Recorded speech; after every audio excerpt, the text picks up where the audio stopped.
Good afternoon, sir. Good afternoon.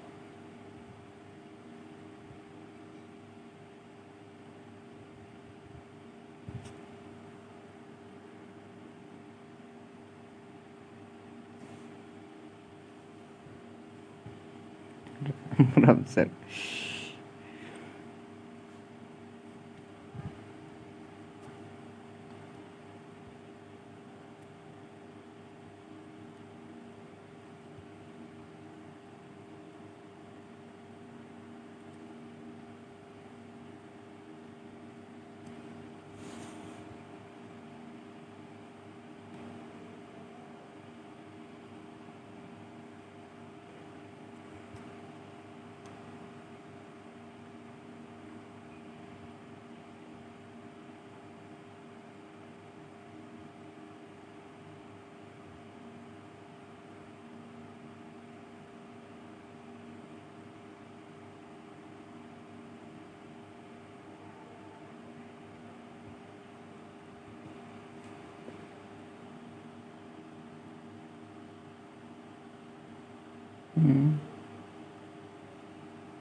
अमृत ठाकुर.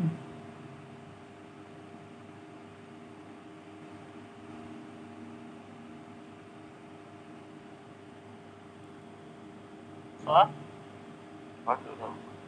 अहिले तपाईँको sound त भएन। Sir? सर स्टार्ट गर्नु त भएन नि। समय अहिले जाँदा त्यसपछि कतिजना विद्यार्थीहरू छन्? 24 जना मात्रै आएछ. सुरु गरिदिउँ? होस् गरिदियो यति नै यति नै ल ठिक छ. त्यसो भए तिमीहरूले अर्डर गरेपछि त मान्नु पर्यो नि त. हैं? बड़ों की बात को तो मानना पड़ेगा. हमारे बुजुर्ग लोग हैं. ला सर मजाक गर्नु। सर मजाक करी छी. मजाक गरेछ सर। यो गरिदिनु त्यो गरिदिनु तिमीहरू नै सल्लाह दिन्छौ त मैले के गर्नु हो? मैले सल्लाह दिनु पर्यो, गर्नु पर्यो कि परेन? यो फाइल तिमीहरूको स्क्रिनमा आयो? आयो सर। यस सर। ल यसमा चाहिँ लङसम्मको स्ट्रक्चर मेकानिजम अफ ब्रिदिङहरू सब पढिसकेको थियो.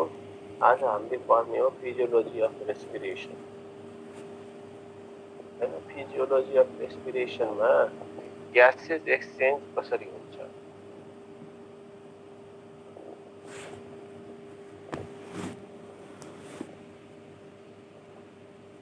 अब ग्यासेस एक्सचेन्ज कसरी हुन्छ हेर. यो हाम्रो यसरी एल्भियोली आएको छ. यो एल्भियोलर डक्ट हो. यो एल्भियोलर डक्ट भित्र चाहिँ एल्भियोली छ. यो यसमा एयर आयो. Air is the mixture of different gases. यसमा अक्सिजन O2 को पार्शियल प्रेशर, PO2 भनेको पार्शियल प्रेशर अफ अक्सिजन. यसमा पार्शियल प्रेशर अफ अक्सिजन कति छ? 100 mm Hg. र यसको बाहिरतिर के रहेको छ? यहाँ चाहिँ ब्लड क्यापिलरीज, पल्मोनरी क्यापिलरीज छ. यसमा ब्लड बगिराखेको छ. यसमा के छ? ब्लड छ. अब यो ब्लडमा चाहिँ PO2 कति छ भन्दाखेरि यसमा PO2 भनेको पार्शियल प्रेशर अफ अक्सिजन. यसमा 40 mm Hg मात्रै छ. बडी प्रेशर कहाँ छ भन? एल्भियोली भित्र छ. हावामा के भन्छ यो अक्सिजनको प्रेशर कि ब्लडमा छ? ऑक्सीजन प्रेशर बडी कहाँ छ? एयर यहाँ भित्र छ नि. यसलाई के भन्छ? एल्भियोलीमा छ. कम प्रेशर कहाँ छ? पल्मोनरी क्यापिलरीजमा जुन ब्लड छ, ब्लडमा चाहिँ कम प्रेशर 40 mm Hg मात्रै छ. त्यसैले के हुन्छ भने हाई प्रेशरबाट लो प्रेशरमा अक्सिजनको चाहिँ मुभमेन्ट हुन्छ र यो यसरी ग्यासेस एक्सचेन्जमा अक्सिजनको एक्सचेन्ज त्यसरी हुन्छ. त्यस्तै गरिकन यो चाहिँ एल्भियोलर डक्ट अघि जस्तै भयो. यो एयर स्याक भयो. यसमा एयर छ. यसको बाहिरतिर चाहिँ ब्लड क्यापिलरिजमा यसरी चाहिँ ब्लड छ, यसमा CO2 को हैन 3CO2 भनेको partial pressure of carbon dioxide is equal to कति छ 40 cmM/Hg 40 cmM/Hg छ। यहाँनिर बाहिरतिर ब्लड छ हो, यो ब्लडमा चाहिँ कति छ PCO2 भनेको partial pressure of carbon dioxide, यो कति छ भन्दाखेरि 46 cmM/Hg 46 cmM/Hg। बॉडी कहाँ भयो बताऊ, बॉडी प्रेसर CO2 को partial pressure of carbon dioxide कहाँ भयो, ब्लडमा भयो कि एल्भियोलीमा? एल्भियोली ब्लडमा छ, ब्लडमा भयो। ब्लडमा कति छ 46 mmHg हैन? यस सर। र एयरमा त 40 mmHg मात्रै छ। त हाई प्रेसरबाट लो प्रेसरमा कार्बन डाइअक्साइड डिफ्युज हुने भयो। यसको मतलब ब्लडबाट कार्बन डाइअक्साइड कहाँ आउने भयो एल्भियोलीमा। एल्भियोलीमा आयो भने एयरमा त्यो मिक्स भइहाल्यो अनि त्यो एयर जब हामी एक्सपिरेसन गर्छौं त्यति बेला हाम्रो नाकको पाल भएर बाहिर जान्छ। यसरी exchange of O2 and CO2 हुन्छ। किन हुन्छ भन्ने कुरा हामीले थाहा पायौं कि पार्शियल प्रेसर अक्सिजन र कार्बन डाइअक्साइडको डिफरेन्सको कारणले गर्दा के हुन्छ ग्यासेज एक्सचेन्ज हुन्छ।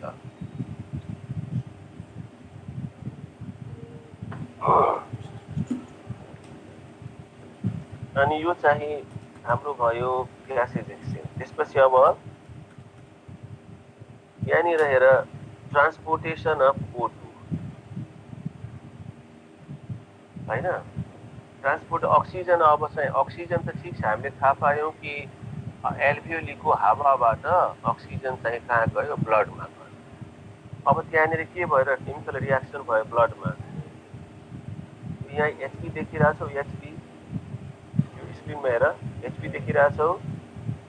Hb भनेको हेमोग्लोबिन हैन, ब्लडमा हाम्रो हेमोग्लोबिन छ नि आरबीसी मा, त्यो हेमोग्लोबिनसँग 4O2 भनेको अक्सिजन मोलेक्युलले चारवटा अक्सिजनको मोलेक्युलले कम्बाइन गर्यो। कम्बाइन गरेपछि के बनायो Hb4O2 अथवा त्यसैले हामीले HbO8 पनि भन्न सक्छौं। त्यसरी भएर एउटा यो Hb छ, यसले एउटा हैन अक्सिजनसँग O2 मोलेक्युलसँग यहाँ O2 भयो, अर्को O2 भयो, अर्को O2 भयो र अर्को O2 भयो। जम्मा म्याक्सिमम उसले के गर्न सक्छ चारवटासम्म अक्सिजनको मोलेक्युललाई उसले बन्डिङ गर्न सक्छ, बाइन्डिङ गर्न सक्छ। हेमोग्लोबिनको हाई एफिनिटी तीनटा ग्याससँग हुन्छ, उसले छिटो भन्दा छिटो तीनटा ग्याससँग कम्बाइन गर्न सक्छ। यो तीनटा ग्यासहरू के हुन् CO भनेको कार्बन मोनोअक्साइड, CO2 भनेको कार्बन डाइअक्साइड अनि त्यसपछि O2 भनेको अक्सिजन। यो तीनटा ग्याससँग हेमोग्लोबिनले छिटो चाहिँ कम्बाइन गर्छ, बन्डिङ गर्छ र टेम्पोररी कम्पाउन्ड बनाउँछ। सबैभन्दा छिटो उसले कम्बाइन गर्छ कोसँग भन्दाखेरि CO सँग। CO भनेको कार्बन मोनोअक्साइडसँग। यदि कार्बन मोनोअक्साइड छैन भने त्यसपछि CO2 सँग, र CO2 पनि छैन भने उसले के गर्छ O2 सँग।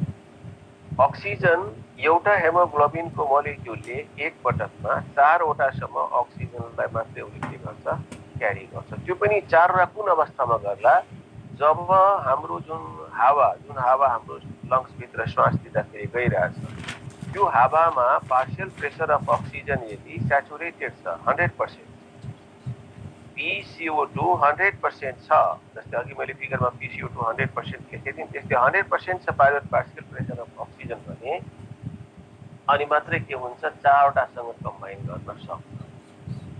दोस्रो कुरो हामीले बुझ्नु पर्यो भने के बुझ्नु पर्यो भने पार्शियल प्रेसर ठीक छ 100% छ, तर त्यसमा कार्बन मोनोअक्साइड अथवा कार्बन डाइअक्साइडको प्रेसर पनि बढी छ भने के हुन्छ हाम्रो हेमोग्लोबिन जुन छ ब्लडको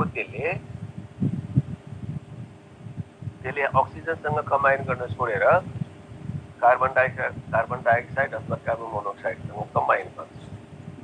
त्यसैले हामी जुन बस्ने एरिया हो, ठाउँ हो, त्यो कति पोल्युटेड जोनमा छ यदि त्यो धेरै पोल्युटेड जोनमा छ भनेदेखि त्यहाँ पोल्युसनको लेभल एयर पोल्युसन बढी छ भनेदेखि त्यस्तो बेलामा अक्सिजन क्यारिङ क्यापेसिटी हाम्रो ब्लडको के हुन्छ घट्छ हैन कार्बन डाइअक्साइडको कन्सन्ट्रेसन बढ्यो भने जस्तै तिमी गाउँमा बसिरहेछौ तिम्रो छेउछाउमा हावा छ त्यो हावामा गाउँमा धेरै मान्छेले घुरा बाल्यो घुरा हुन्छ नि घुर्नै बाल्यो त्यो घुरा बाल्यो आगो पनि बाल्यो अनि धुवा धेरै निस्कियो तिम्रो गाउँको हावामा त्यहाँ कार्बन डाइअक्साइडको मात्रा बढ्यो यदि कार्बन डाइअक्साइडको मात्रा त्यहाँ बढेको छ हावामा भने अक्सिजन क्यारिङ क्यापेसिटी के भइहाल्छ कम भइहाल्छ यसै कुरालाई क्रिस्चियन बोहरले चाहिँ पहिलोचोटि पत्ता लगायो त्यसलाई बोहर्स इफेक्ट भनेर पनि भनिन्छ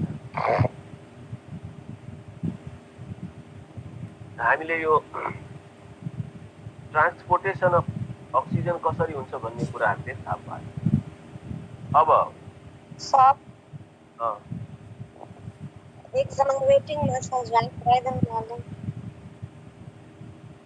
सर 5 जना छ सर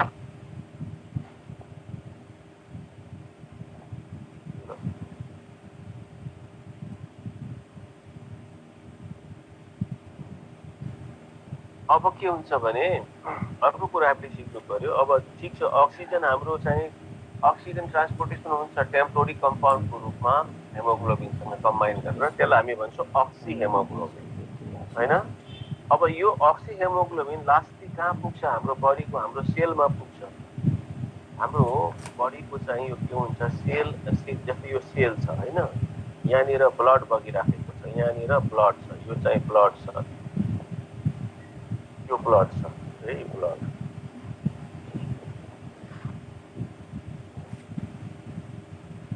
यो ब्लडमा है यो चाहिँ सेल छ कुनै ठाउँको सेल छ भने अब यो ब्लडमा के छ अक्सी हेमोग्लोबिन छ एचबी हैन O8 यो अक्सी हेमोग्लोबिन छ यो सेलभित्र के छ साइटोप्लाज्म छ कि छैन यो सेलभित्र के छ यो साइटोप्लाज्म यो सेलभित्र अक्सिजनको कन्सन्ट्रेसन लो भयो मानौ यसमा माइटोकोन्ड्रिया पनि छ सेलभित्र माइटोकोन्ड्रिया पनि छ माइटोकोन्ड्रियामा के हुन्छ अक्सिजनको अक्सिडेसन हुन्छ यहाँ सेलभित्र भएको अक्सिजनहरू माइटोकोन्ड्रियामा अक्सिडाइज भइहाल्यो यहाँ त अक्सिजनको मात्रा घट्यो कहाँनिर यो सेलभित्र घटिहाल्यो र बाहिरतिर यहाँ के छ H3O8 भनेको अक्सी हेमोग्लोबिन छ यो अब के हुन्छ यसको कन्सन्ट्रेसन यहाँनिर हाई छ हैन हाई यसभित्र के भयो लो त्यसैले के हुन्छ यहाँबाट O2हरू जुन छ यसरी अब यसरी के हुन्छ यहाँबाट O2 चाहिँ भित्र गयो ब्लडबाट कहाँ गइहाल्यो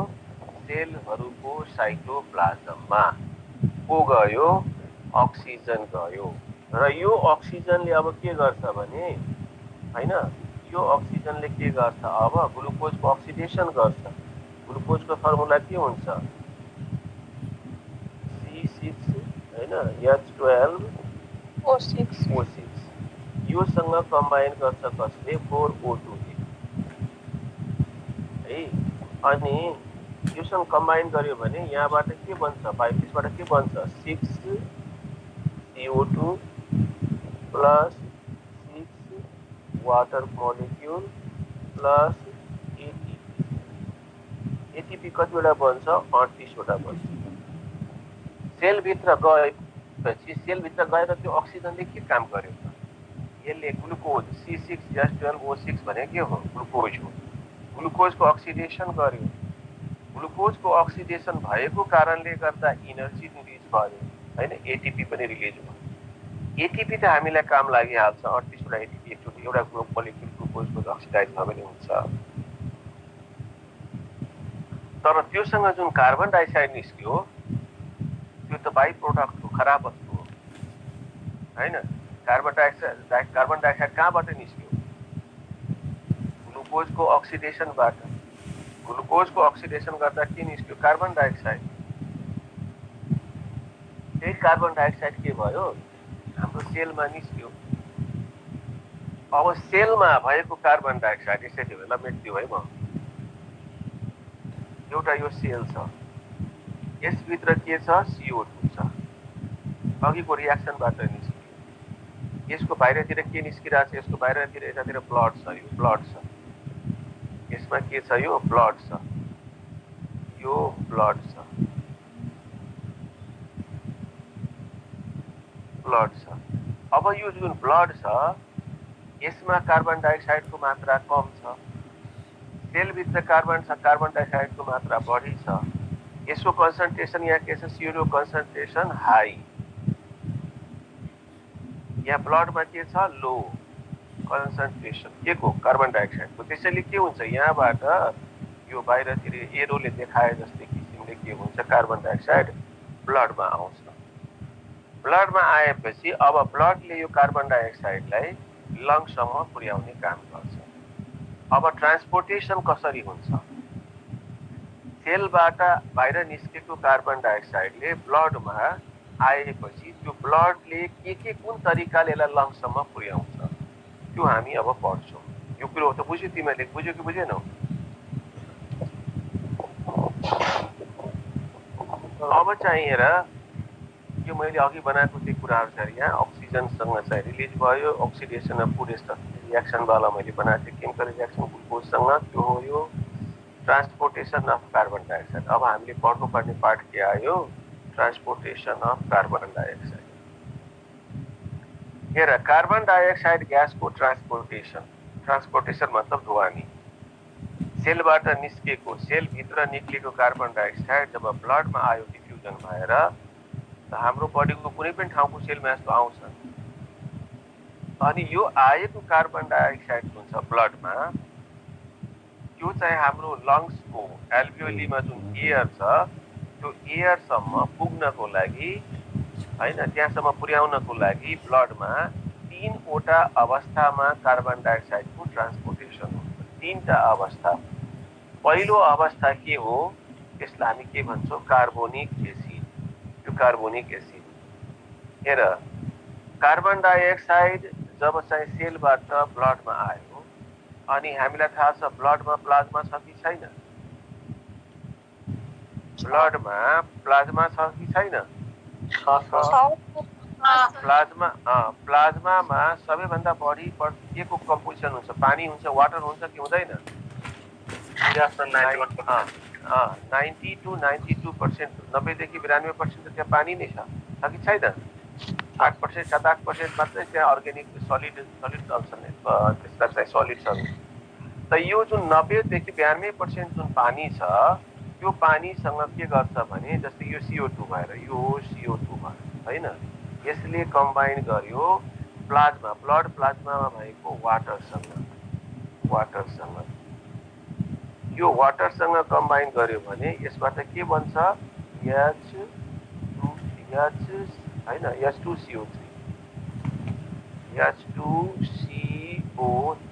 यो H2CO3 भनेको के हो थाहा छ? यसलाई भन्छौँ हामी कार्बोनिक एसिड। कार्बोनिक एसिड हो। यो कार्बोनिक एसिड जुन छ बन्यो, यो कार्बोनिक एसिडकै अवस्थामा, यही बनेकै अवस्थामा ब्लडले हाम्रो लङ्सको एल्भियोलीसम्म कार्बन डाइअक्साइडलाई बोकेर ल्याउँछ र यो 100मा 100% होइन, 100मा 7% मात्रै, 7% मात्रै। यहाँनिर हेरिराखेको छौँ यो ठाउँमा 7%, 7% हेर त लेखेको, यो 7%सम्म मात्रै ट्रान्सपोर्टेसन भयो।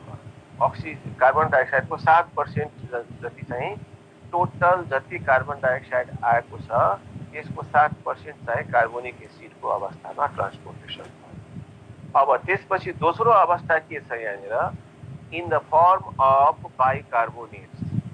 यो बाइकार्बोनेटको अवस्थामा चाहिँ 70% जति यसको ट्रान्सपोर्टेसन हुन्छ। कसको? Carbon dioxide. टोटल जति कार्बन डाइअक्साइड त्यो सेलबाट निस्केर हाम्रो ब्लडमा आएको थियो त्यसमध्ये 7% को ट्रान्सपोर्टेसन भयो कार्बोनिक एसिडको अवस्थामा र 70% को ट्रान्सपोर्टेसन के भयो, यो चाहिँ बाइकार्बोनेटको अवस्थामा। बाइकार्बोनेटको अवस्थामा हुँदाखेरि के हुन्छ, हामीले यो रियाक्सनमा हेरौँ,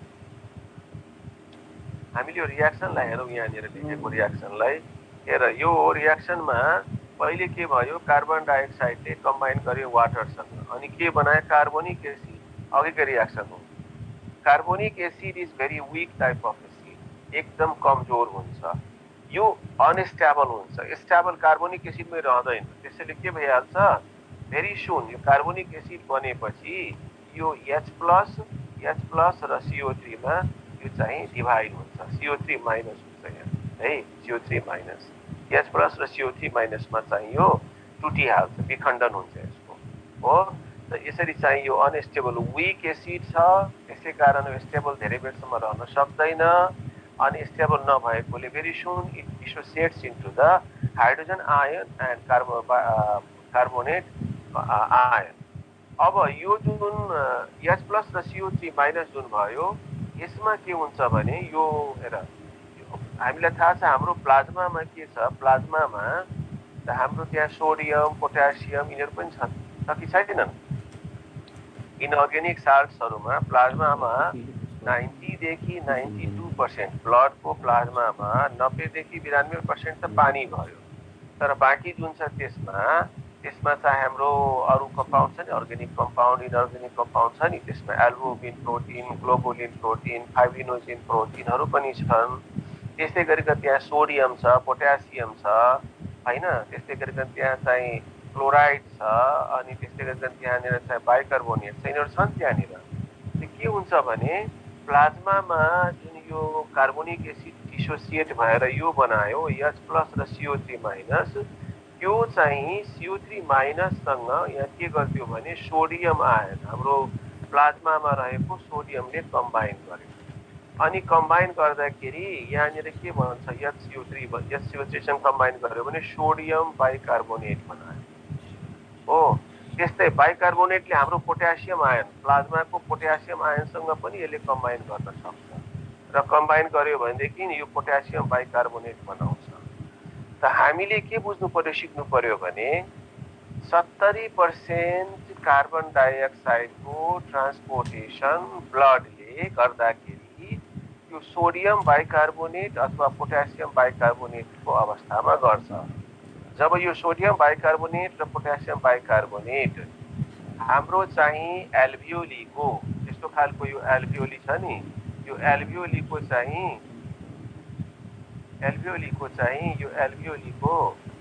यहाँ चाहिँ ब्लड क्यापिलरीजमा यहाँ पुग्दाखेरि यहाँबाट फेरि हैन HCO3 छ नि, HCO3 ले फेरि के गर्छ हाइड्रोजनसँग कम्बाइन गरेर फेरि चाहिँ त्यो के गर्छ भन्दाखेरि कार्बोनिक एसिड बनाउँछ, कार्बोनिक एसिडबाट वाटर फेरि डिसोसिएट हुन्छ, त्यसपछि त्यो कार्बन डाइअक्साइड र यसरी यहाँबाट कार्बन डाइअक्साइड त्यो एल्भियोलीको एयरमा जान्छ, एयरमा।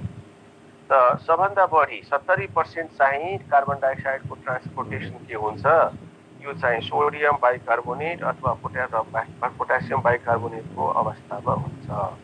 अब 70% यहाँ भयो, माथि कति पर्सेन्ट थियो, माथि चाहिँ त्यो 7% मात्रै थियो कार्बोनिक एसिडको अवस्थामा, यसमा 7%, यसमा चाहिँ 70%, त कति भयो 70 7 77%। अब बाँकी रह्यो 23%। 23% कार्बन डाइअक्साइडको ट्रान्सपोर्टेसन के हुन्छ भने यो कार्बा एमिनो हेमोग्लोबिनको अवस्थामा हुन्छ। कार्बा एमिनो हेमोग्लोबिन भनेको के हो भने हेर हाम्रो ब्लडमा हेमोग्लोबिन छ भनेको थाहा छ तिमीहरूलाई हैन, त्यसैले ब्लड रातो छ। हेमोग्लोबिनमा ग्लोबुलिन भन्ने जुन पार्ट छ त्यो के हो, प्रोटिन हो। तिमीले प्रोटिन पढेको छ भने थाहा छ होला, केमिकली कुनै पनि प्रोटिनमा एमिनो ग्रुप हुन्छ हैन, एमिनो ग्रुप हुन्छ, NH4 ग्रुप हुन्छ हैन, एमिनो ग्रुप हुन्छ। अब के हुन्छ भने यो कार्बन डाइअक्साइड त 7% भयो कार्बोनिक एसिडमा, 70% भयो बाइकार्बोनेटको अवस्थामा। अब बाँकी जुन 23% कार्बन डाइअक्साइड रह्यो ब्लडमा, त्यो ब्लडमा रहेको 23% कार्बन डाइअक्साइडले के गर्छ भने ब्लडको हेमोग्लोबिनमा ग्लोबुलिन जुन प्रोटिन छ त्यसको चाहिँ एमिनो कम्पाउन्ड NH4 सँग कम्बाइन गर्छ हैन, र कम्बाइन गर्यो भने के हुन्छ, यो चाहिँ यसको चाहिँ कार्बा एमिनो हेमोग्लोबिन बनाउँछ। यो तिमीले हेरेर राम्ररी ध्यान दिनु। यहाँ कार्बन डाइअक्साइड छ, यो कति पर्सेन्ट 23%। अब यसले के गर्यो HbNH2 भनेको के भयो, यो हेमोग्लोबिनको एमिनो ग्रुपसँग कम्बाइन गर्यो अनि यसले के कुन कम्पाउन्ड बनाउँछ HbNH COOH भनेको यसको नाम के भयो कार्बा एमिनो हेमोग्लोबिन हेमोग्लोबिन यहाँ माथि लेखेको छ नि यो कार्बामिन हेमोग्लोबिन भनेको यही हो ठीक छ त हामीले के सिक्नु पर्यो भने 23% अफ कार्बन डाइअक्साइड को ट्रान्सपोर्टेसन कार्बा एमिनो हेमोग्लोबिनको अवस्थामा फर्ममा हुन्छ यो कम्पाउन्ड बनेर ब्लडमै रहिरहन्छ blood circulates in all parts of body अनि सर्कुलेट हुँदाखेरि हाम्रो लङ्सको एल्भियोलीको जुन फेरि चारैतिर जुन क्यापिलरी छ पल्मोनरी क्यापिलरिज त्यहाँ पनि त्यही ब्लड पुग्छ ब्लड पुग्यो भने जसरी यहाँनिर यो कम्बाइन गरेको थियो त्यस्तै गरी छुट्टिन्छ यो कार्बामिनो हेमोग्लोबिनबाट चाहिँ के भन्छ यो अहिले चाहिँ रियाक्सन यसरी भएको थियो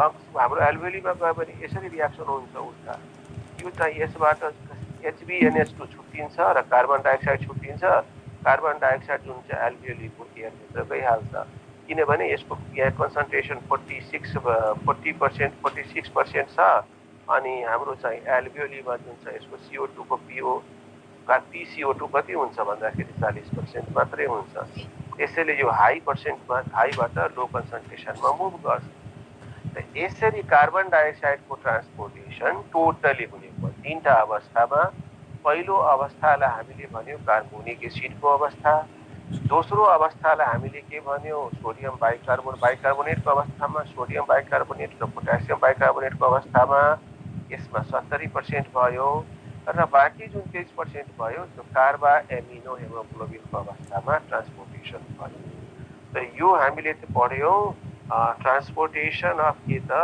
हाम्रो चाहिँ O2 त पहिले नै पढिसक्यौँ अब CO2 पनि भयो CO2 कहाँबाट आयो सेलमा मैले त्यो देखाएको थिएँ नि C6H12O6 सँग कम्बाइन गर्छ 6O2 ले अनि के बनाउँछ 6CO2 + 6H2O + ATP अथवा इनर्जी भनेपछि किलो क्यालोरीमा 686 किलो क्यालोरी चाहिँ हिट एभोर्ट हुन्छ त्यो जुन त्यहाँ निस्क्यो कार्बन डाइअक्साइड त्यही ट्रान्सपोर्टेसन भएर लङ्समा कसरी गयो भन्ने कुरा हामीले थाहा पायौँ हो अब यो सबै चाहिँ हामीले पढिसकेपछि यहाँनिर त्यही हामीले रियाक्सनमा देखाइदिएको छ यहाँ रियाक्सनहरू देखाएको छ जस्तै यहाँ देखाएको छ हामीले हेर यो HCO3 भनेको माथिपट्टि के हो यो बाइकार्बोनेट हो है यो चाहिँ H2CO3 भनेको चाहिँ यो विक एसिड के भन्छ त्यसलाई हामीले कार्बोनिक एसिड हो यो डिसोसिएट भयो फेरि वाटर र कार्बन डाइअक्साइडमा हैन अनि त्यस्तै कार्बा एमिनो हेमोग्लोबिन पनि यहाँ डिसोसिएट भयो त्यस्तै सोडियम बाइकार्बोनेटबाट पनि HCO3 निस्क्यो HCO3 ले सँग कम्बाइन गर्यो यो फेरि बन्छ बीचमा के यो कार्बोनिक एसिड त्यसबाट फेरि CO2 यहाँ पनि निस्क्यो सबै जुन जसरी कम्बाइन गरेर टेम्पोररी कम्पाउन्ड बनायो त्यो जब चाहिँ हाम्रो पल्मोनरी क्यापिलरिज हुन्छ एयर स्याकको बाहिरतिर त्यो क्यापिलरिजमा पुगेपछि सबैबाट चाहिँ रिलिज हुन्छ कार्बन डाइअक्साइड र कार्बन डाइअक्साइडको के हुन्छ ट्रान्सपोर्टेसन हुन्छ त यो हामीले पढ्यौँ release of carbon dioxide from blood into the lungs मैले अघि नै भनिसकेको थिएँ यो अब यसैसँग रिलेटेड छ एउटा चाहिँ यो तिमीलाई अक्सिजन डिसोसिएसन कर्भ पढ्नु छैन यो बोहर्स इफेक्ट पढ्नु छ बोहर्स इफेक्टमा के भन्छ भने क्रिस्चियन बोहर भन्ने एकजना साइन्टिस्ट थिए यो क्रिस्चियन बोहरले के भन्यो भने कि यसले के भनेको छ भनेदेखि कि इन्क्रिज इन PCO2 भनेको partial pressure of carbon dioxide हामीले जुन हावा लिन्छौँ श्वास लिन्छौँ त्यो हावा जुन श्वास लिन्छौँ त्यो हावा हामीले जुन इन्हेल गर्ने इन्स्पिरेसन गर्ने हावा एयर हो त्यसमा यदि partial pressure of carbon dioxide चाहिँ हैन यसमा चाहिँ इन्क्रिज भयो भने अक्सिजन क्यारिङ क्यापेसिटी के भइहाल्छ घट्छ अक्सिजन क्यारिङ क्यापेसिटी के हुन्छ घट्छ यो ग्राफिकली उसले चाहिँ यो शो गरेको छ यो ग्राफलाई हामीले हेरौँ ठुलो ग्राफ यहाँ बनाएर हेरौँ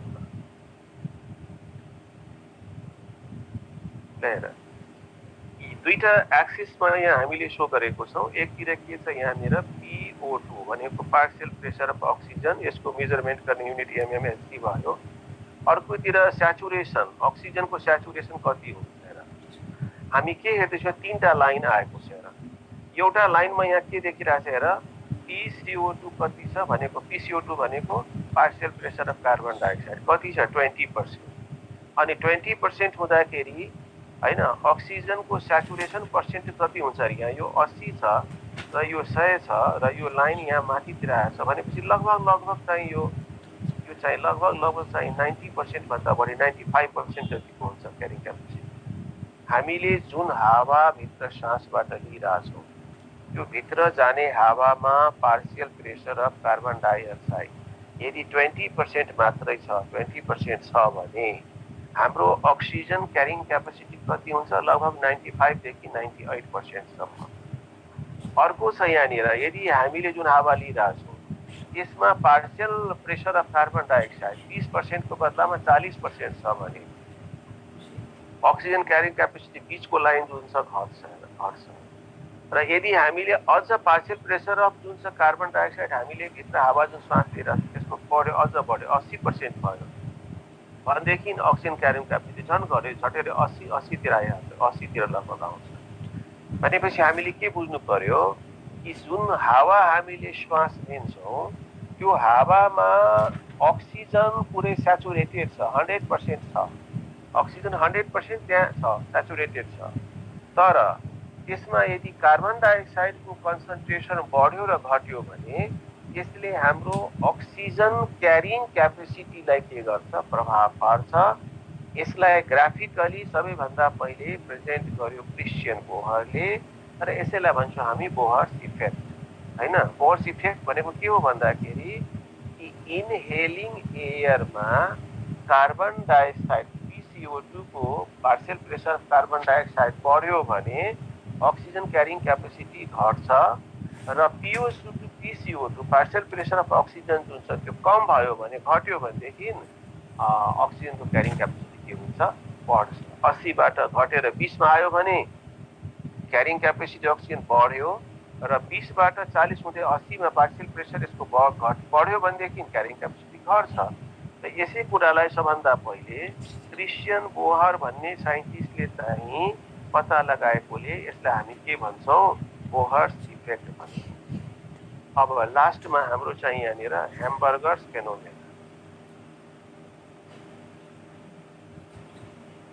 अब यो ह्याम्बर्गर्स फेनोमेना भनेको के हो त? हेर, यो ह्याम्बर्गर्स फेनोमेनालाई हामीले बुझ्नलाई यो फिगरलाई अलिकति ठुलो बनाएर हेर्नुपर्छ। यति ठुलो बनाएर बुझ्नु हेरौँ, यो एउटा चाहिँ के छ? आरबिसी छ है। यो एउटा के हो? आरबिसी। यो आरबिसी भित्र हामीले के हेर्यौँ? यहाँ पनि पानी छ। आरबिसी भित्र पानी केमा हुन्छ? वाटर कहाँ हुन्छ? साइटोप्लाज्ममा। आरबिसी सेल हो नि। आरबिसी भनेको red blood cell. Red blood cell भित्र साइटोप्लाज्म छ, न्युक्लियस त छैन तर साइटोप्लाज्म त छ। साइटोप्लाज्ममा के हुन्छ? 90% भन्दा बढी मात्रामा चाहिँ पानी नै हुन्छ। अनि त्यो पानीसँग के गर्यो भनेदेखि कार्बन डाइअक्साइड यहाँ कम्बाइन गर्यो। माथि हेर, कार्बन डाइअक्साइडले अक्सिजन के भन्छ? पानीसँग कम्बाइन गर्यो। यहाँ कुन इन्जाइमले काम गरेको थियो? Carbonic anhydrase. अनि यसबाट यो के बन्छ? Carbonic acid. H2CO3 भनेको कार्बोनिक एसिड। मैले अघि पनि भनेको थिएँ carbonic acid is very week type of acid. त यो कार्बोनिक एसिड सुन डिसोसिएट भयो, छुट्टियो, अलग हो। एउटा एनायनमा माइनस वाला चार्जमा HCO3 र प्लस वाला चार्जमा के भयो? यो चाहिँ प्लस वाला चार्ज पोजिटिभ क्याटायन फर्ममा चाहिँ हाइड्रोजन। अब हामीले यो पनि हेर्यौँ यहाँनिर कि जसरी यो HCO3 बन्छ यहाँनिर, त HCO3 के हुन्छ? यो हेमोग्लोबिन वाला जुन हाम्रो आरबिसी जुन छ, जहाँ हेमोग्लोबिन छ, यो आरबिसीबाट एरोले के देखायो? बाहिरतिर आउँछ। बाहिरतिर किन आउँछ? किनभने हेमोग्लोबिन सेल छ र त्यहाँ बाहिरतिर त्यसको सेलको बाहिरतिर के छ? प्लाज्मा छ। प्लाज्मामा वाटर पनि छ, त्यहाँ सोडियम छ, पोट्यासियम छ। त यो बाइकार्बोनेट यहाँ जुन आयो छ नि, यो चाहिँ सेलको बाहिरतिर आयो आरबिसीको र यहाँ कोसँग कम्बाइन गर्छ? यसले कम्बाइन गर्छ सोडियमसँग। यसले कोसँग कम्बाइन गर्छ? सोडियमसँग। सोडियमसँग कम्बाइन गर्यो भने यसको चाहिँ के हुन्छ? यसले कुन कम्पाउन्ड बनाउँछ? Sodium bicarbonate. के बनाउँछ यसले? Sodium bicarbonate. यो जुन बाइकार्बोनेट यहाँ आयो निस्क्यो नि यहाँनिर, यो बाइकार्बोनेट यसले के गर्छ? HCO3 माइनस जुन छ नि यसले कम्बाइन गर्छ प्लाज्माको सोडियमसँग, यानि प्लससँग। अनि के बनायो? NaHCO3। अघि जुन हामीले सोडियम बाइकार्बोनेट र पोट्यासियम बाइकार्बोनेटको फर्ममा 70% ट्रान्सपोर्टेसन हुन्छ भन्ने कुरा यही होइन? अब एउटा चाहिँ यो ह्याम्बर्गर भन्ने साइन्टिस्टले के भन्यो भने यदि यो नेगेटिभ चार्ज वाला आयनहरू हैन बाइकार्बोनेट आयनहरू हेमोग्लोबिनबाट यो आरबीसीबाट बाहिरतिर लस हुन थाल्छ निस्किन्छ भन्ने कुरा हामीले थाहा पायौँ। त नेगेटिभ चार्जहरू बाहिर चाहिँ आयो भनेदेखि त यसभित्र त के भयो खाली पोजिटिभ चार्ज मात्रै हुने भयो। यहाँभित्र के हुने भयो खाली पोजिटिभ चार्ज एस प्लस मात्रै हुने भयो भनेपछि यो जुन हाम्रो के अरे यो हाम्रो आरबीसी हो त आरबीसी को इलेक्ट्रिकल जुन न्यूट्रलिटी छ न्यूट्रल हुनुपर्छ। जति पोजिटिभ चार्ज त्यति नेगेटिभ चार्ज पनि हुनुपर्छ।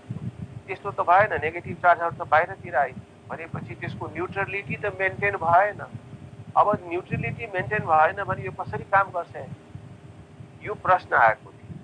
ह्याम्बर्गर भन्ने साइन्टिस्टले के गर्यो भने उसले के भन्यो भने जति मात्रामा यहाँ बाइकार्बोनेट आयनहरू बाहिर आउँछ जति संख्यामा बाइकार्बोनेट बाहिर आयो त्यतिकै मात्रामा यो बाहिरतिर के छ यहाँ ब्लड छ यो त्यतिकै मात्रामा ब्लडबाट यो क्लोराइड आयो यहाँ सीएल देखिरहेछौ यो क्लोराइड आयन भित्रतिर डिफ्युजन भएर गयो भित्रतिर एरोले देखाएको छ नि यो भित्रतिर गयो क्लोराइड आयन मानौ यहाँबाट 10 वटा चाहिँ यो बाहिर आयो भने 10 वटा भित्र जान्छ। क्लोराइड आयन भनेको पनि एनायन हो नेगेटिभ चार्ज हो। जतिवटा बाइकार्बोनेटहरू बाहिर आउँछ नेगेटिभ आयनहरू त्यतिकै नेगेटिभली चार्ज भएको क्लोराइड पनि भित्र गयो।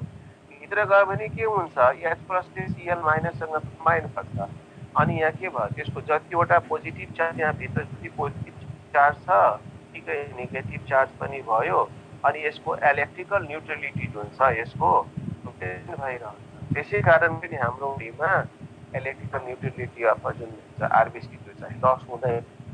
यस कुरालाई एक्सप्लेन सबैभन्दा पहिले कसले गर्यो भन्दाखेरि यो ह्याम्बर्गर भन्ने गर्यो। त्यसैले हामी यसलाई के भन्छौँ ह्याम्बर्गर्स फेनोमेना भन्छौँ। यसलाई हामी के भन्छौँ ह्याम्बर्गर्स फेनोमेना ह्याम्बर्गर्स फेनोमेना और क्लोराइड शिफ्ट रिएक्सन। बुझ्यौ क्लोराइड शिफ्ट किन भनेको भने जतिवटा बाइकार्बोनेटहरू बाहिर आयो ब्लडमा हैन हाम्रो आरबीसीबाट त्यतिकै संख्यामा ब्लडको प्लाज्माबाट क्लोराइड जुन छ नेगेटिभ चार्ज त्यो चाहिँ आरबीसी